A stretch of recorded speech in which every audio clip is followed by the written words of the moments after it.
Zoroastrianism is anchored by the sanctity of the natural world. Earth, water, air, and especially fire are considered pristine elements that must be shielded from all forms of decay. But this creates a difficult problem when someone dies.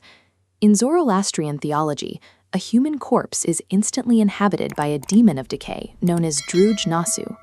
The body becomes physically and spiritually toxic. You cannot bury a toxic body because it would pollute the earth.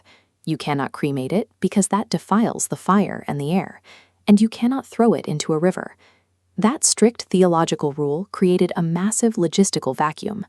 Thousands of years ago, believers had to engineer a way to dispose of their dead without letting a single pollutant touch the elements. The structural answer was the dakhma, or the Tower of Silence. These circular stone structures were built on barren hilltops, miles away from any population center. The extreme isolation ensured that both physical disease and spiritual pollution remained entirely contained. The dakhma operates as a functional, roofless machine for processing death. The schematic of the tower's interior reveals exactly how that machine worked. The floor plan is strictly divided into 3 concentric rings. The outer ring was reserved for the bodies of men, the middle ring held women, and the innermost circle was for children. Once specialized pallbearers placed a body inside, the primary disposal mechanism took over, excarnation. The deceased were exposed to the desert sun and scavenging birds. Vultures were the specific biological tool used for this task.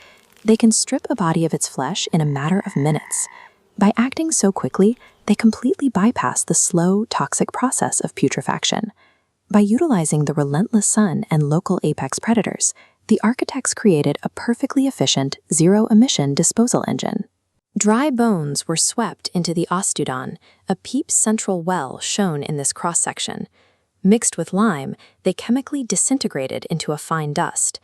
Finally, rainwater washed this intricate dust through underground filters of coal and sand, completely neutralizing it. Inside the ostudan, every bone was reduced to a single identical dust, erasing every distinction of wealth, caste, or status. For centuries, this self-sustaining system functioned perfectly. Then it collided with the 20th century. As Iran modernized, urbanization pushed city limits outward. Places like Yazd sprawled into the desert, building right up to the hills where the towers stood. The towers were now too close to living populations.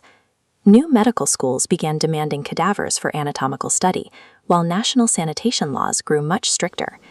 Meanwhile, in India, the biological engine of their towers collapsed. The introduction of a livestock drug called diclofenac poisoned the carcasses that vultures ate, wiping out 97% of the region's vulture population. The ancient engineering of the dakhma did not fail. Rather, the modern world fundamentally altered the environment the system relied upon.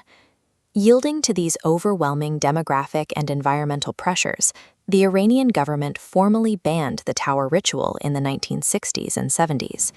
Today, Iranian Zoroastrians adapt their faith to the law by burying their dead in modern cemeteries. To prevent the bodies from polluting the earth, every grave is heavily lined with thick cement, so the remains never actually touch the soil. The decommissioned Towers of Silence stand as proof of a civilization that engineered its final rites to exist in synchronization with the natural world. Dive deeper into the hidden secrets that shape our reality. Click the subscribe button, activate the bell, and see you in the next scientific investigation, only on TEMBODocs.